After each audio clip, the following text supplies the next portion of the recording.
Apa akibatnya bagi seorang anak kalau kita tuh sering mengganggu internal clock-nya yang lambat itu? Bahkan untuk supaya mencegah orang tua maupun anak itu stres, kita memang harus restart gitu, Bunda Carmela. Tuhan juga sudah memberikan satu mekanisme, satu teknik gimana supaya kita Hmm. itu tidak stres. Karena ada banyak penelitian ya keluarga Rema, ternyata anak itu sulit untuk menangkap kata tidak dan jangan.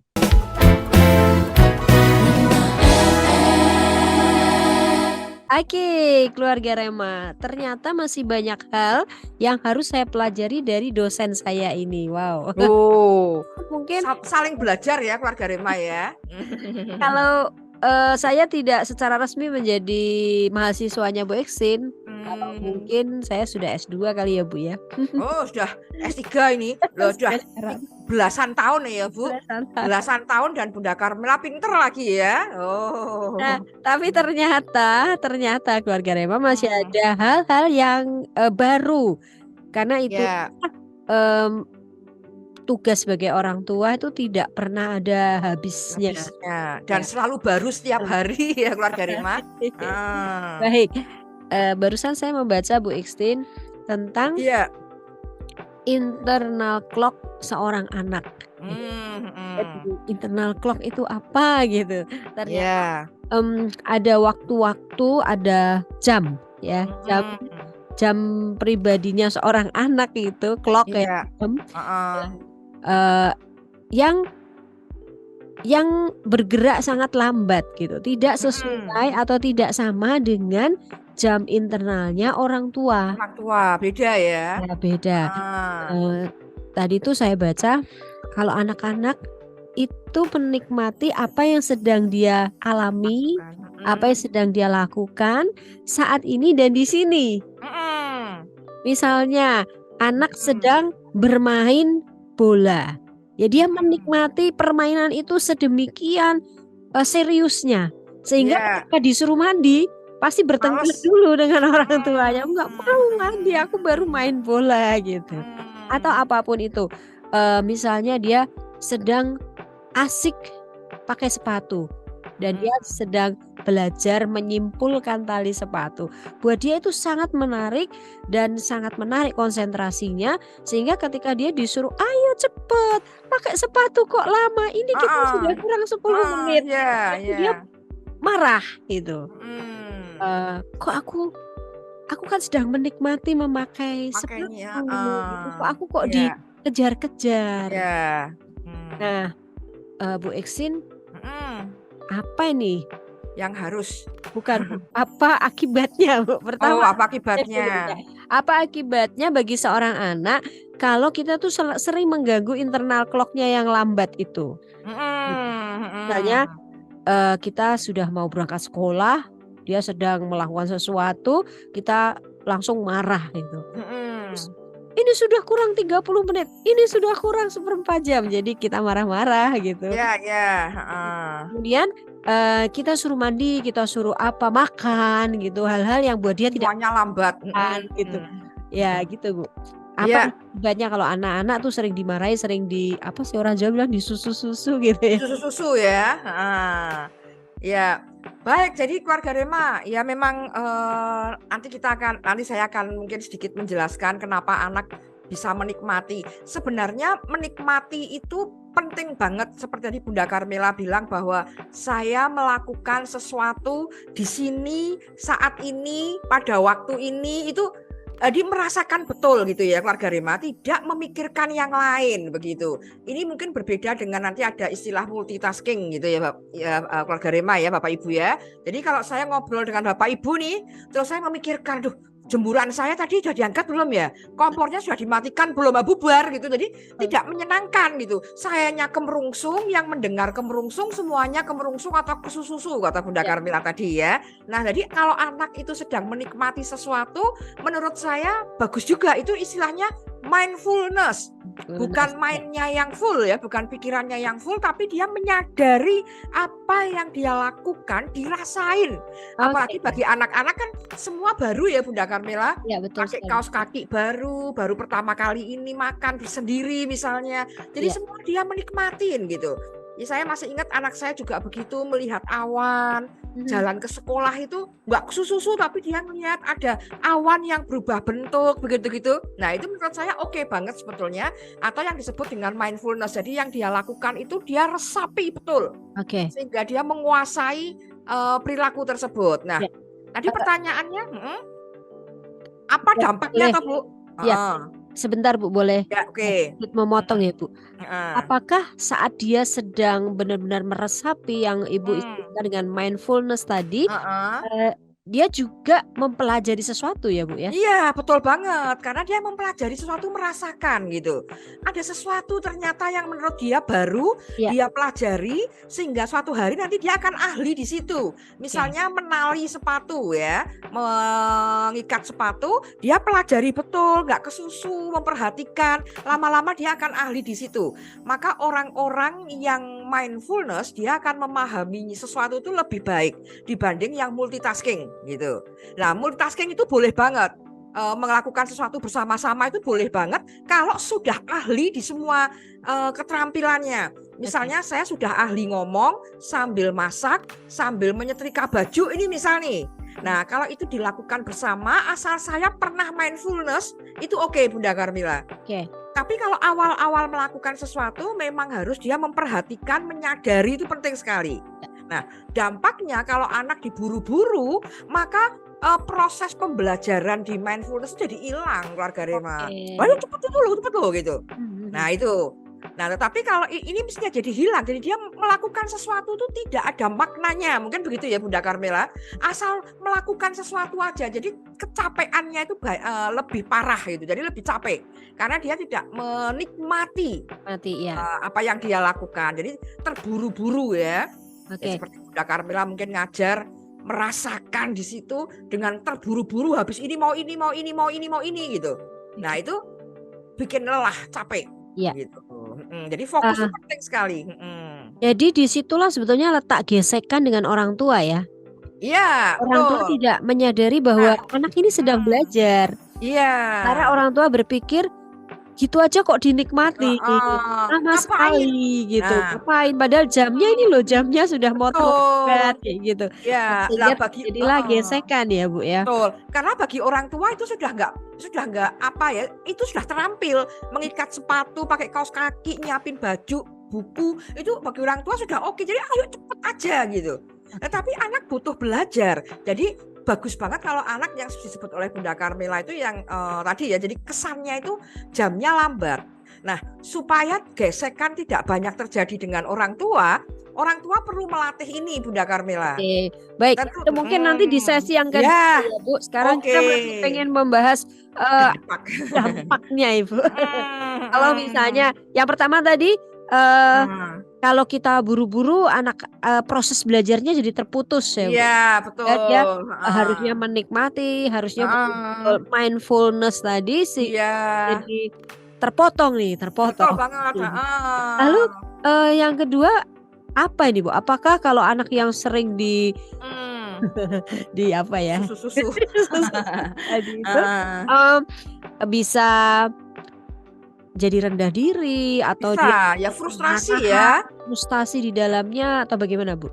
Bisa frustrasi ya keluarga Rema ya, karena dia melakukan sesuatu tuh nggak tahu artinya. Akhirnya apa keluarga Rema? Jadi cepet capek, males, frustrasi. Seperti yang saya sering bilang gitu ya. Jadi anak itu kayak robot gitu. Melakukan sesuatu pokoknya kalau pagi sekolah ya harus begitu terus, tidak ada pakai perasaan ini, langsung dengan kecepatan waktu begitu. Sehingga pada suatu saat ketika dia diminta untuk berkreasi begitu Bunda Karmela, harus kreatif, dibebaskan. Ini ada model pembelajaran apa nih, Merdeka Belajar, memilih jurusan maunya terserah anak-anak, bingung dia jadi. Karena selama ini dia nggak merasakan apapun. Jadi sekolah itu untuk apa, belajar itu untuk apa, dia nggak paham gitu keluarga Rema. Jadi asal kayak robot aja. Maka ketika dia diminta untuk menentukan sesuatu, justru dia malah tidak bisa. Nah gitu. Berjalan terburu-buru cepat sekali, nggak ngerasain.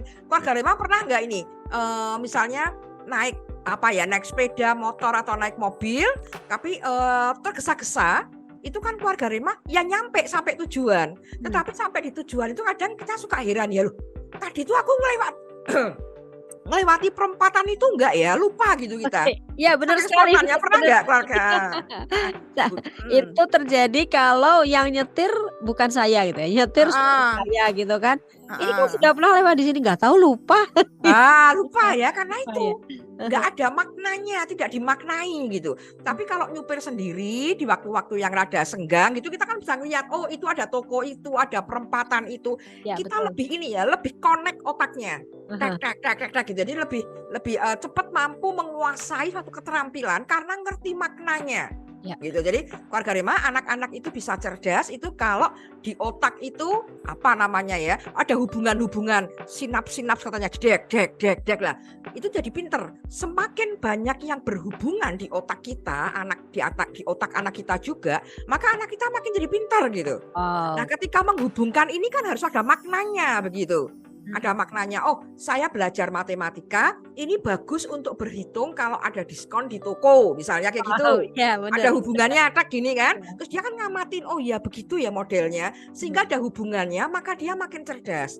Tapi kalau terlalu diburu-buru, maka hubungan-hubungan ini tidak ada. Jadi anak itu hanya melakukan ya kewajibannya tok gitu loh keluarga Rema. Iya. Jadi tidak tahu makna, cepat frustrasi, nggak tahu tujuannya. Nah, keluarga Rema mungkin sering dengar anak-anak kelas 12 yang kemudian bingung mau masuk jurusan apa nanti kuliahnya atau bekerjanya apa, ya itu karena itu. Begitu Oke. Bunda, karena dia waktu melakukan itu dia Tergesa-gesa. terburu-buru, Ya. Oke. tidak merasakan pelajarannya gitu. Jadi tidak mengalami ya keluarga Rema ya, tidak seperti Bunda Carmela mengalami di sini saat ini gitu. Jadi seperti itu kira-kira kalau dampaknya disusu-susu atau diburu-buru Buru-buru. ya. Wow, luar biasa sekali keluarga Rema. Di sini Mhm. saya bisa menyadari bahwa ternyata segala sesuatu yang dirancang oleh Tuhan untuk Heeh. manusia itu ada gunanya. Iya, Ya, semua ya ya betul, semua heeh, berguna. heeh. Waktu-waktu yang diberikan. Jadi kenapa kok kita tidak seperti sapi?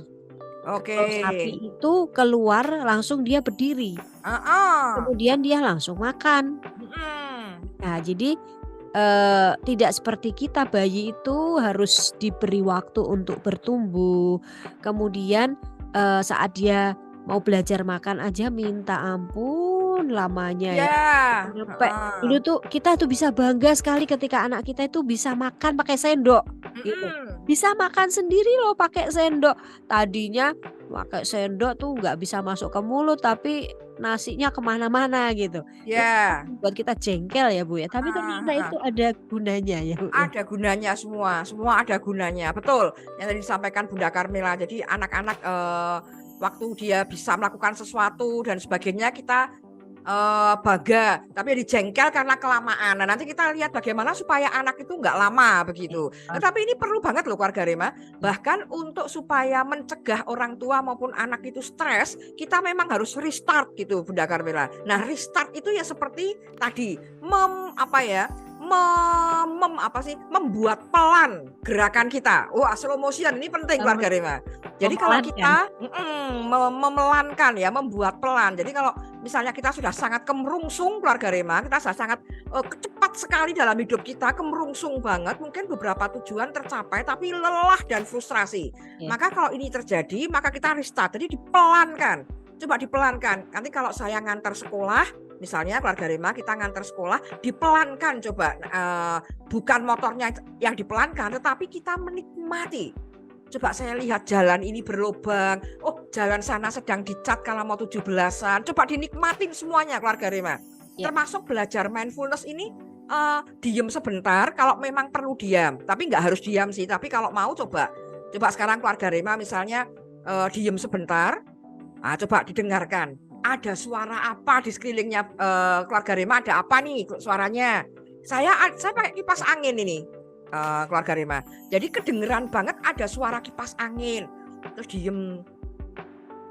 Ada suara TV di belakang sayup-sayup. Nah, ini mempelajari mindfulness itu seperti itu Bunda Carmela. Oke. Bau harum masakan tetangga.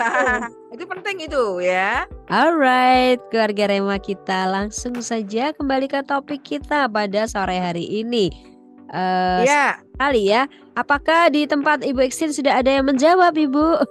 Nah, ini dia belum. Ini saya pindah ke Instagram lagi keluarga Rema. Jadi tadi TikTok beberapa, sekarang pindah ke Instagram dulu ya. Ini belum bergabung, baru saya on-kan. Nah, nanti kita perlu nanya lagi Bunda Carmela. Ya. Coba nanti kalau kita diam sebentar, radio Remanya mandek grek selama 30 detik gitu. Nah, ini ada Cai-in, ada Lavelina, coba diem sebentar, radio suaranya dipelankan. Ya. Apa yang dirasakan, didengar atau kita mencium apa gitu. Suara daun, suara apa itu jadi ternyata berarti banget kalau kita membuat pelan semua hal yang kita lakukan. Jadi seringkali kita harus memelankan itu ya, membuat pelan gitu. Kalau kita sudah cepat sekali, kehidupan kita sangat cepat, nanti akan lama-lama akan frustrasi. Maka kita harus membuat pelan. Anak-anak juga begitu. Nah, anak-anak sebenarnya kalaupun nggak diajari sudah membuat pelan sebetulnya menurut kita ya Bunda Carmela. Tadi Bunda Carmela bilang bahwa internal clock-nya itu kok lambat amat. Ya dia sedang merasakan sebetulnya gitu ya. Jadi ternyata sejak kecil manusia itu sudah diberi keahlian oleh Tuhan supaya tidak stres ya, tapi justru kita yang membuatnya stres. Betul. Iya, ini seperti Kak Ersa. Apa kabar Kak Ersa? Mungkin sibuk praktek, lagi sibuk tesis. Nah, coba kalau bikin tesisnya itu dirasakan kalimat per kalimat, menyenangkan. Aduh, kertasnya kok bagus ketika di print, bagus. Itu pasti nggak stres. Oke. Tapi untuk seperti itu kan jadi butuh jadi keahlian ini butuh waktu. Iya, betul. Jadi dulu waktu belum zamannya pandemi, waktu saya sekolah gitu keluarga Rema. Jadi memang betul dirasakan. Jadi setelah ngetik selesai, kemudian kita print, kita kasih warna keluarga Rema ya, menggunakan spidol boleh, menggunakan apapun, kita kasih warna, dirasakan. Oh, kalimat ini menyenangkan, dibayangkan. Itu merasuk loh keluarga Rema. Ketika saya ujian dan sebagainya itu nggak takut gitu keluarga Rema. Ya cemas pasti ada, tapi nggak sampai panik ya, karena merasa bahwa semua kalimat di dalam tulisan itu sudah kita rasakan gitu, nggak cuma sekedar ngetik gitu. Coba silakan keluarga Rema rasakan. Ini Kak Ersan jawab, betul banget. Kalau semua dirasakan, kitanya enak, nggak frustrasi ya Kak Ersa ya, tapi memang tidak bisa terburu-buru ini. Jadi banyak orang yang bilang bahwa mindfulness ini justru bertentangan ya dengan kita harus cepat itu loh. Ya, dengan kehidupan sekarang ya Bu. Makanya ibu-ibu saya berpesan kepada keluarga Rema semua nih ya, jangan mengubah rancangan Tuhan. Jadi memang itu sebetulnya benar-benar sudah dirancangkan oleh Tuhan bahwa anak-anak ini belajar sesuatu.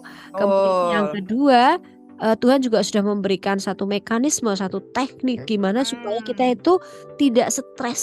Iya. Ayo dirasakan dong gitu ya. Kalau melakukan sesuatu itu pakai rasa gitu.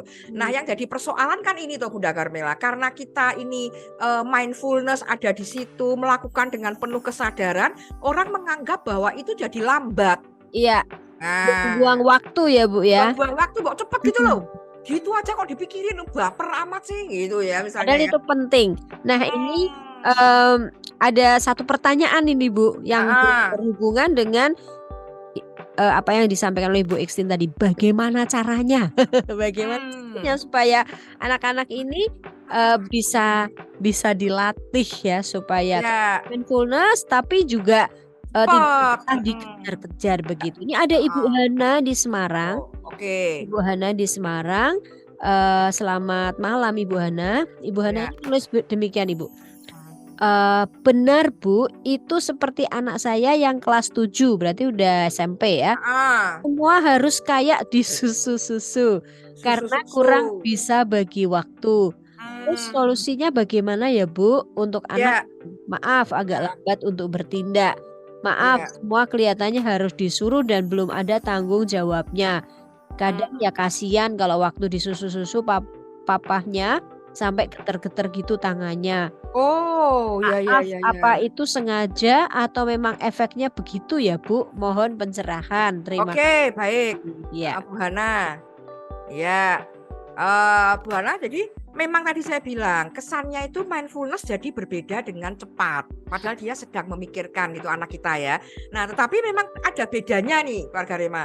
Anak yang sedang merasakan apa yang dia lakukan, sedang menikmati, atau dia kurang paham, malah justru nggak fokus di situ, sehingga semuanya jadi lambat. Ini berbeda keluarga Rema. Nah, dari awal saya sudah kepengen banget ngomong ini loh. Iya. Jadi mindfulness dengan lambat karena nggak fokus itu berbeda. Kalau mindfulness itu bagus karena menyadari di situ gitu. Dia sedang, misalnya contoh saya aja Bu Hana ya, dan keluarga Rema yang lain, misalnya saya sedang mengajar, itu saya nggak memikirkan yang lain. Saya memang fokus di sini. Dan saya ngajarnya itu benar. Jadi ketika mahasiswa itu bertanya, berdiskusi, saya langsung bisa memberikan feedback. Itu mindfulness. Tapi kalau lambat, itu saya di situ, tetapi nggak fokus. Jadi nggak memahami apa yang disampaikan mahasiswa. Jadi ada diem gitu. Mungkin penampakannya beda ya Bapak Ibu ya. Penampakan antara mindfulness dengan lambat ini mungkin hampir mirip. Nah, tidak terlalu banyak berbeda, hampir mirip gitu, sama-sama rada pelan gitu. Tapi mindfulness itu bukan lambat sebetulnya, tapi memahami dan dia sedang melakukan itu ya tidak diganggu yang lain. Ada handphone dan sebagainya nanti dulu karena saya lagi melakukan sesuatu yang penting. Walaupun nggak genting ini, tapi penting. Jadi misalnya saya dengan keluarga Rema hari ini, saya nggak ngapa-ngapain loh ini keluarga Rema, nggak nyambi yang lain loh ini, nggak nyambi yang lain terus saya sambil lihat apa gitu, nggak, ya fokus itu mindfulness. Nah bedanya dengan lambat itu justru nggak paham.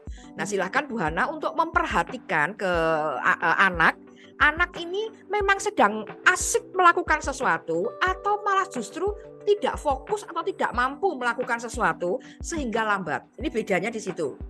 Nah Bu Hana, saya pernah memberikan contoh, mungkin saya ulang lagi. Jadi waktu anak saya masih pada sekolah semua, yang masuk sekolahnya jam 6.45 semuanya, tiga-tiganya, kakak-kakak ini selalu jengkel dengan anak saya yang paling terakhir, anak bungsu. Kok mandinya lama banget toh? Kayak gitu aja kok lama. Gitu, waktu kelas 2 SD gitu dia sudah nggak mau dimandiin, kepengen mandi sendiri. Tapi kok lama banget? Nah ini kita harus perhatikan. Ini mindfulness atau lambat? Nah ternyata ketika saya lihat, anak saya ini suka kalau mandi busanya banyak ya keluarga Rema, mantep gitu. Sementara dia kalau mandi pakai sabun batangan. Nah sabun batangan kalau baru memang enak ya busanya ya keluarga Rema, tapi kalau sudah agak lama kan sulit. Jadi dia mainan itu dulu supaya membuat busanya banyak pakai sabun batangan, buat anak kecil agak sulit. Jadi lama. Jadi ini bukan mindfulness, tapi nggak paham dia. Supaya cepat gimana, maka kita bisa mengatasi masalah ini misalnya dengan menggunakan sabun cair untuk anak-anak. Misalnya seperti itu. Silahkan Bu Hana perhatikan ini ya. Coba Bu Hana memperhatikan anak, maksud saya. Kesulitan atau lambatnya itu karena dia melakukan sesuatu dengan disadari, memberikan pengalaman baru buat dia, atau dia nggak mampu. Nah, masalahnya adalah kita seringkali kan dibatasin waktu ya Bunda Carmela, harus mandi, harus ini gitu. Nah caranya gimana? Diberi waktu Bu Hana. Jadi kalau misalnya sekolahnya jam 7, maka kita hitung mundur. Bangunnya harus jam berapa, dengan cara dia mandi seperti itu membutuhkan waktu berapa. Nah itu dihitung mundur sehingga tidak disusu-susu. Gitu loh. Harus ada pengaturan waktu begitu. Bu, apakah ini bisa terjadi karena waktu kecil jadi tidak mendapatkan waktu sendiri itu tadi, waktu belajar sehingga ya mungkin saja waktu kecil sudah ketika dia makan, ayo cepet sehingga akhirnya dia tidak memahami sehingga akhirnya menjadi lambat begitu. Apakah ada kemungkinan itu Bu? Betul banget Bunda Carmela. Jadi memang kita kan harus ngajarin dulu caranya. Nah kita ngajarin caranya, kemudian dia melakukan dengan mindfulness itu, maka dia kemudian nanti semakin hari semakin dia memahami perilaku itu. Jadi betul Bunda Carmela. Jadi lambat, mindfulness itu ada beda dengan lambat keluarga Rema. Mungkin penampilannya sama, yaitu anak sama-sama tenang. Tapi yang satu tenang karena melakukan sesuatu, yang satu tenang karena nggak mudeng. Jadi kalau kita hanya bilang, cepet gitu loh mandinya. Saya membayangkan kalau anak saya bilang, cepet gitu loh mandinya, kalau nggak mau tak tinggal loh ya. sedih ya dia bukan kepengen nggak cepet tapi ini kok sulit sabunnya gitu loh. Nah, jadi nggak bisa berbusa banyak gitu. Nah silahkan keluarga Rema untuk memperhatikan dan menganalisa kenapa anak itu lambat gitu. Nah supaya anak itu tetap mindfulness, kita menggunakan waktu-waktu yang kita ajarin anak-anak keluarga Rema untuk menggunakan waktu itu dengan benar. Misalnya kalau di hari libur contohnya, kalau di sekolah kan jelas karena sekolah ada jadwalnya. Tapi kalau di hari libur di rumah, keluarga Rema bisa mengajari mindfulness sekaligus cepat itu dengan begini. Misalnya bangun tidur jam 7 sampai jam 8 itu nyiram tanaman dan mandi. Jadi dia fokus nyiram tanaman dan mandi, mindful itu. Tapi sampai jam 8. Nah, setelah jam 8 sampai jam 10 sudah ganti kegiatan. Yaitu apa? Makan, mengerjakan PR atau apa silahkan gitu keluarga Rema. Jadi ini dia mindfulness tapi sekaligus cepat gitu.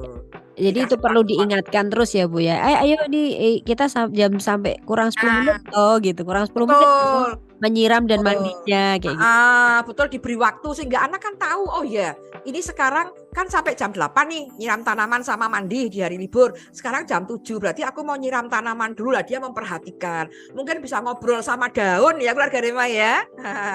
Halo daun, ini aku siram ya. Dia bilang itu karena dia ngerti jamnya. Nah, begitu jam 8 ya sudah harus berganti ke pekerjaan yang lain. Dan di pekerjaan yang lain itu dia mindful juga, begitu keluarga Rema. Itu sekaligus mindful sekaligus cepat. Nah, saya ingin bertanya satu hal lagi Bu. Untuk anak-anak yang sudah tadi putranya Ibu Hana itu kan sudah SMP ya Bu ya. SMP ya. Kelas 7 ya sudah SMP. Apakah mungkin Bu itu jadi lambat karena bertumpuk begitu. Jadi kan waktu kecil dia sedang belajar, saya sedang menikmati nih memakai sepatu. Lalu disusu itu ya, dikejar gitu. Kemudian jadi dia kemampuannya itu dia separuh saja kan, separuh tinggalkan. Kemudian dia yang lain lagi misalnya sedang pakai baju, belajar pakai baju juga begitu. Kemudian dia separuh dia tinggalkan sehingga akhirnya bertumpuk dan menjadikan anak ini justru lambat begitu. Apakah bisa Bu begitu? Betul banget. Jadi karena nggak ngerti caranya kan Bunda Carmela. Jadi misalnya dia lagi ngancing baju tuh, belajar mengancing baju, dia lagi merasakan gitu. Orang tua kalau kepengen anaknya mindfulness sekaligus cepat diajarin. Ini loh masukinnya kayak gini caranya. Nah ada berbagai macam cara ngajarin memasukkan ke kancing ke dalam lubang baju begitu. Tetapi kalau dia disusu-susu tapi nggak diajari caranya, wah panik dia. Tadi seperti Bu Hana bilang sampai gemeter gitu loh. Karena dia nggak mampu, dredeg tambah nggak bisa masuk kancingnya. Ini di video saya bergetar, ini bukan kerusakan di handphone Bapak Ibu ya. Ini tangannya bergetar, tambah nggak bisa masuk kancingnya ke dalam lubang baju. Jadi betul Bunda Carmela diajarin caranya dulu. Kalau sudah diajarin dia mampu, kemudian dia diminta untuk merasakan. Oke? Nah, kemudian diberi waktu. Bagus, berarti memakai seragam sekolah 15 menit. Nah, jadi dia mindfulness gitu. Kira-kira seperti itu. Apa kabar nih Citra? Saya sapa dulu nih Bunda Carmela. Silakan Ibu. Kak Citra, Kak Lala, ada Kak Maria Malinda, ada Kak Dika, Miss Yasah, ada Kak Anastasia, Ellen, ada Kak Maria Tani, Maria Tanani, ada juga Mariani Meme. Ada Kak Ira, ada Kak Bernard, mungkin Teresia, Pak Cornelius, Kak Vanessa, Kak Andrea Sandy, Kak Sera, Kak Ardo. Wah, banyak sekali. Ya, Kak Ersa, Kak Lani, Kak Kesieda ya. Maaf kalau salah eja. Ini kesusu ini. Ini enggak mindfulness nih ya keluarga Rema ya. Padahal tidak ada yang menyusu-nyusu ini. Ini kesusu jadinya. Jadi silahkan dikasih time boxing gitu. Jadi dikasih batas-batas waktu begitu sehingga anak bisa menikmati yang dia lakukan sekaligus cekatan ya keluarga Rema. Jangan lupa analisa kenapa kok dia lambat. Oh, ini ada pertanyaan kayaknya Bunda Carmela. Ya, silakan Ibu. Dari Kak Ersa, Bu, saya mau bertanya bagaimana cara mindfulness di saat deadline tugas berdekatan agar tugasnya bisa terselesaikan dan hasilnya bisa sesuai dengan yang diharapkan. Keren ini ya. Jadi kalau tugas itu selalu deadline dan kita selalu tergesa-gesa Kak Ersa, deadline, Berarti kita itu selama ini mengerjakan sesuatu selalu yang genting. Wah, ini panjang nih ceritanya Kak Ersa. Jadi dalam hidup itu ada penting tidak penting. Nampaknya saya kuliah pernah cerita itu. Iya. Penting itu Harus terkait dengan masa satu depan. sesi ya. Yang genting itu yang susu-susu itu loh, genting. Nah, kita itu bisa happy, bisa mindfulness itu kalau yang kita lakukan itu adalah kegiatan-kegiatan yang penting walaupun tidak genting. Jadi kalau penting itu yang terkait dengan masa depan tapi nggak dilakukan pun, ini kasarannya nggak apa-apa. Contohnya apa ya Kak Ersa? Misalnya saya dan Bunda Carmela misalnya gampangannya menabung uang dah. Menabung uang. Menabung uang untuk apa? Untuk piknik misalnya. Nah, ini saya belum piknik ini, belum kepengen piknik. Cuman saya dan Bunda Carmela menabung nanti kalau siapa tahu butuh piknik. Berarti menabung untuk piknik ini adalah perkara yang penting, tapi nggak genting karena nggak dilakukan sekarang. Gitu Kak Ersa. Nah, orang yang seperti ini pasti bisa melakukan kegiatan dengan mindfulness karena nggak kesusu Bunda Carmela. Nggak kedadapan, nggak kesusu nabungnya. Ya kan Kak Ersa, sudah bayangin? Nah, itu orang-orang yang sejahtera, yang bahagia seperti itu. Tapi kalau kita melihat kegiatan kita ini kok banyak sekali yang genting, selalu deadline, lalu deadline, lalu deadline. Nah, itu berarti kita perlu introspeksi. Kenapa kok kegiatan kita selalu deadline? Mungkin karena menumpuk, yang tadi Bunda Carmela bilang, nanti aja, sehingga pas deadline kita gedandapan, panik, mengerjakannya tergesa-gesa tanpa mindfulness, frustrasi pasti. Maka supaya yang genting itu menjadi tidak genting, caranya diapain Kak Ersa? Saya pasti tahu Kak Ersa pasti jawab ini. Ya, walaupun dalam hati ya. Atau jawab di Instagram boleh nih ya. Jadi supaya yang genting menjadi tidak genting, tentu kita mengerjakannya jangan selalu pas deadline. Itu pertama. Yang kedua, delegasikan tugas pada tugas-tugas yang tidak harus kita lakukan supaya kita mindfulness-nya ke yang yang memang harus kita lakukan. Contohnya gini, untuk membuat tesis itu kan harus saya ya Bunda Carmela, harus saya yang bikin nih konsep-konsep teori itu saya yang buat. Tapi masalah ngetik, salah ketik koma titik itu saya serahkan ke orang lain untuk ngetikin gitu. Jadi saya tidak selalu kemerungsung di deadline. Tapi saya mindfulness dengan teori yang justru harus saya kuasai gitu Kak Ersa. Jadi fokus pada masalah-masalah yang penting walaupun tidak genting gitu. Itu pasti mindfulness jadinya. Jadi nggak kesusu-susu. Kalau semua kegiatan genting kan repot ya Kak Lihua, Kak Kastil, wadah Kastil ya, Kak Mama, Feli, betul nggak? Jadi yang tidak genting, yang genting-genting supaya nggak genting harus didelegasikan Bunda Carmela. Oke, jadi kalau misalnya biasanya masak nggak usah masak dulu ya Bu ya. Bisa. Kalau masak itu bisa dilakukan orang lain. Ya, bisa. Jadi kita jangan mikirin kita mau multitasking. Nah, ini memang ada orang yang kemudian membuat mungkin berlawanan ya antara mindfulness dengan multitasking sebetulnya. Jadi kalau multitasking itu dilakukan dengan bersama-sama. Tadi saya bilang di awal di sesi yang pertama, itu boleh kalau kita memang sudah terampil di semua hal. Misalnya saya masak terampil. Karena saya orang yang jualan nasi goreng misalnya. Jadi saya kalau masak nasi goreng itu udah ahli. Menyetrika baju saya ahli, saya buka laundry misalnya ya. Terus siaran radio Rema saya ahli, sudah 20 tahun. Nah, itu kalau semua hal itu sudah saya lakukan dengan ahli semua. Ahlinya gimana? Awalnya saya latihan masing-masing keahlian itu dengan mindfulness. Betul-betul dirasakan gitu. Begitu saya sudah ahli di 3 bidang itu, saya bisa multitasking, bisa double. Tapi kalau belum, jangan harap Bunda Carmela untuk multitasking itu. Pasti bubar kabeh gitu. Bubar bubar satu, bubar semua gitu keluarga Rema. Ini Ibu Hana menjawab ini Bu, Ibu Hana. Jadi sudah sudah saya majukan untuk bangun tidurnya.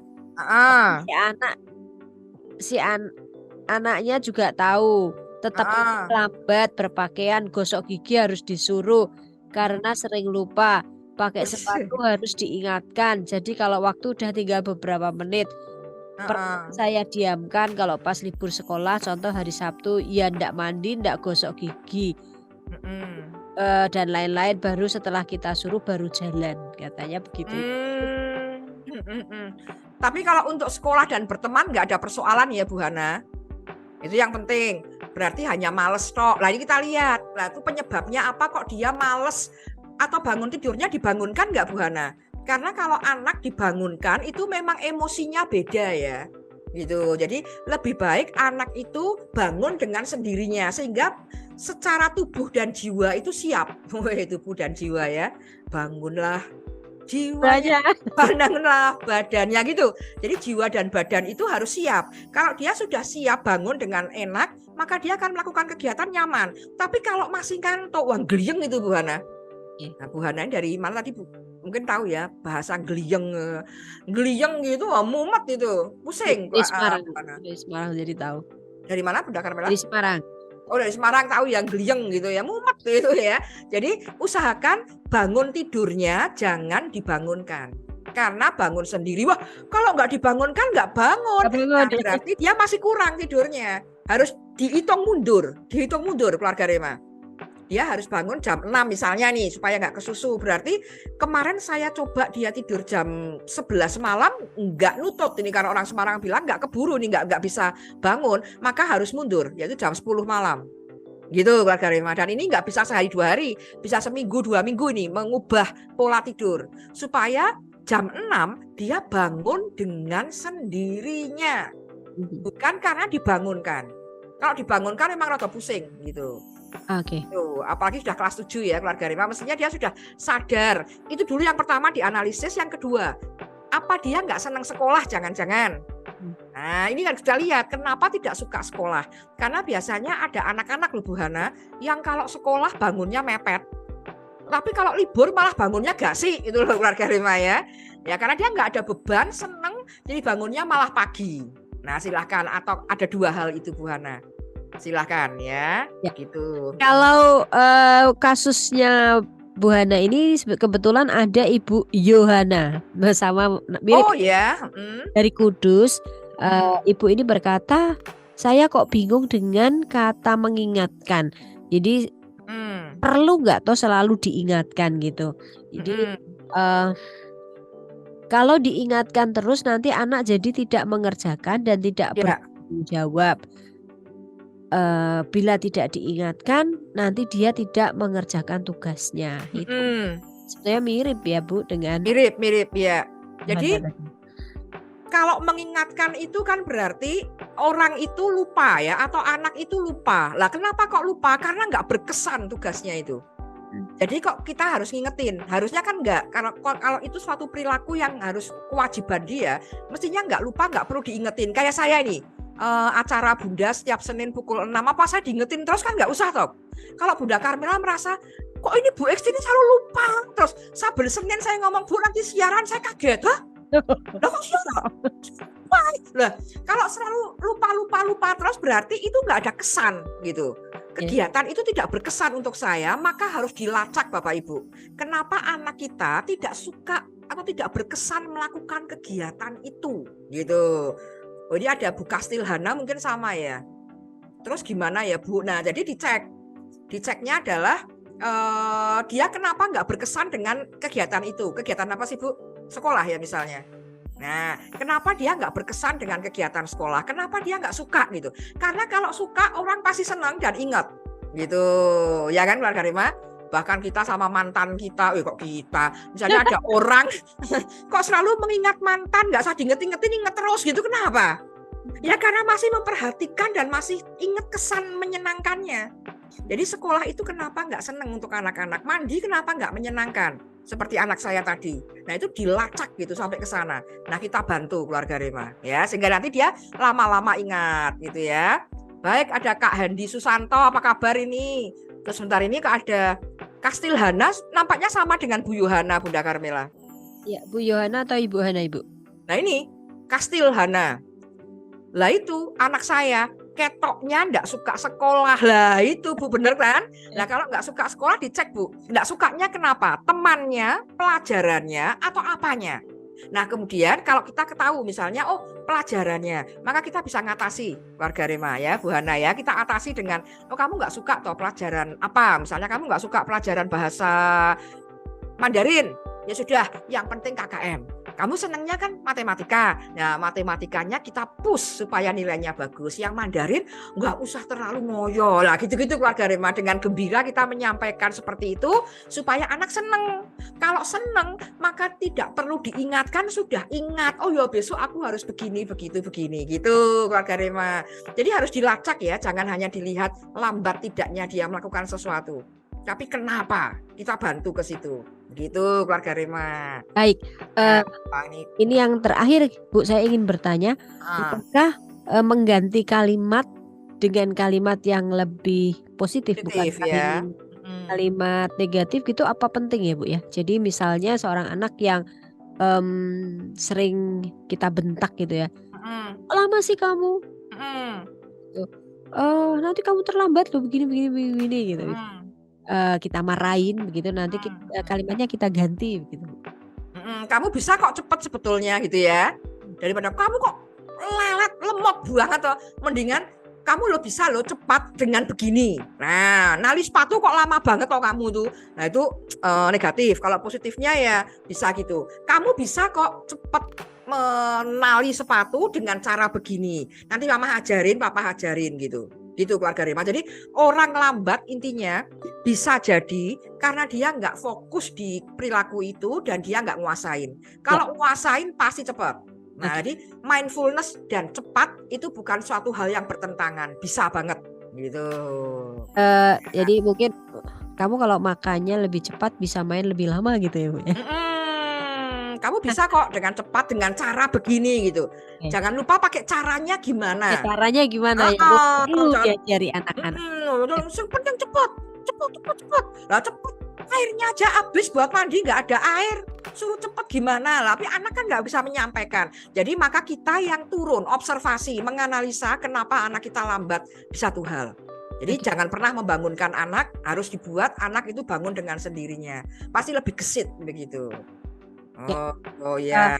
Apakah satu lagi nih Bu sebelum kita apakah secara psikologis kalimat-kalimat positif itu akan menolong anak untuk lebih semangat? Ya, karena ada banyak penelitian ya keluarga Rema, ternyata anak itu sulit untuk menangkap kata tidak dan jangan. Sehingga kalau kita menggunakan kata positif lebih mudah diingat. Gitu. Jadi misalnya jangan makan, nah, yang dia ingat itu makannya. Jangan nendang, jadi yang dia ingat itu nendang. Nah, gitu loh. Jadi positif lebih mudah diterima oleh orang biasanya. Karena kalau pakai jangan tidak itu kesannya sudah kayak salah aja sayanya gitu. Jadi lebih mudah pakai bahasa positif begitu. Nah, jadi keluarga Rema jangan terlambat. Nah, kalau dengerin acara Bunda ya, nanti lebih baik kita katakan minggu depan kita mulai jam 6, pasti Bapak Ibu keluarga Rema bisa kok tepat waktu. Nah, contohnya kayak gitu. Keluarga Rema bisa menangkap lebih banyak lagi materi Ibu Ixtin dan lebih lengkap penjelasannya kalau keluarga Rema tidak terlambat. Nah, keren gitu. Wah, dicoba ya Bu Hana, double Bu Hana ya. Ada Kastil, ada Bu Hana, ada Bu Hana ya. Silakan. Dari Kudus. Baik keluarga Rema, kita sudah sampai di penghujung acara Bunda. Sudah kurang 3 menit ini keluarga Rema. Jadi saatnya saya pamit dari hadapan keluarga Rema semua. Saya percaya apa yang disampaikan tadi memberkati keluarga Rema semua. Dan jangan lupa bahwa rancangan Tuhan adalah rancangan yang penuh dengan damai sejahtera. Dan apa yang dibuatnya itu sudah pas dengan kita sebagai ciptaannya. Segala sesuatu itu ada artinya bagi anak-anak kita, bagi pembelajaran mereka. Baik, Rema, terima kasih sudah bersama dengan kami 1 jam. Terima kasih Bu Ixtin sudah memberkati keluarga Rema. Tadi waktunya cepat sekali, tapi kita mindfulness loh keluarga Rema ya. Baik ya. Mohon maaf kalau ada perkataan yang kurang berkenan. Diberkati untuk memberkati. Shalom. Shalom.